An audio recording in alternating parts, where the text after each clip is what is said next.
This is episode 75 of Truckin It. So congratulations on that part to me. On this episode, let's start with some of the issues I've seen with driver training. First, there's a serious lack of it here in the United States. I've seen a lot of aggressive drivers this morning. In fact, I've seen a driver pulling an Amazon trailer that violated the speed limit in Virginia 6 times in work zones and in slow zones. I wish more drivers would be paying attention to that. So, if you don't know how to read a speed limit sign that says speed limit 60, I don't know if I can trust y'all with my freight. Simply put,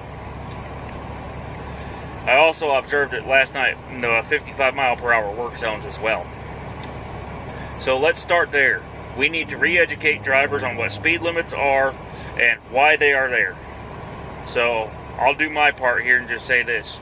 Speed limits are there for your safety as well as to provide a means for arbitrary collection of revenue by state police and state departments of transportation. They're set based off the 85% of the flow of traffic, and in some areas even slower, depending on, like if you're in Memphis, Tennessee, for example, where they set them even lower for trucks.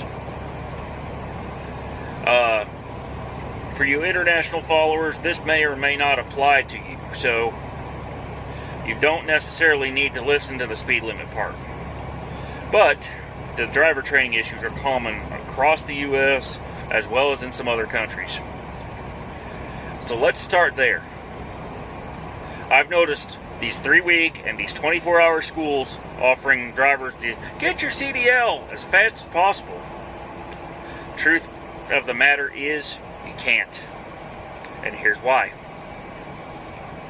Simply put,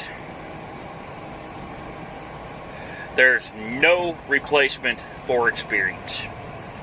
The more hours you get safely in your classroom and out on the road, the better your training is. Second, let's cover the cost. There are some schools that want more than $5,000 just for you to take the test to get your license. And without financial aid, they require a massive down payment, and they still can't guarantee you that you're going to be safe when you're done. Third issue I have with training of truck drivers is that I just find that some of these so-called certified schools are actually fly-by-night operations, no matter what the DOT says about them. They just don't have their act together. And lastly, I just cannot stand the fact that some of these schools are just pushing people to get their licenses no matter how many times they fail the test. So, what type of school do I recommend? Well, I want to take a clue from some of the other people that are around. First schools I do not recommend are the 24-hour schools. Simply put, they can't teach you nothing in that short of time. You need at least 100 hours, maybe even more, to even be comfortable with the written test, much less the driving test. They need to spend a lot of time on the range with y'all. Second thing that I want to suggest is that if the second type of school I don't like is the fly-by-night operator.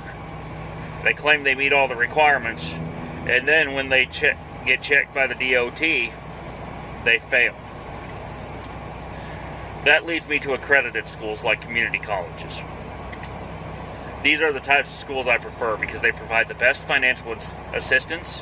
In my case, my schooling was absolutely free, save for the cost of the license itself.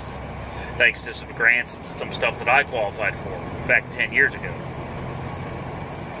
I'd also prefer the community college environment because oftentimes, unlike the fly-by-night 24-hour schools and the company-sponsored schools, these guys know how to maintain their equipment. They buy brand new trucks every couple years, or they lease them from companies like Ryder, as well as companies like Daimler Truck Financial, to provide you with the latest and best in the industry.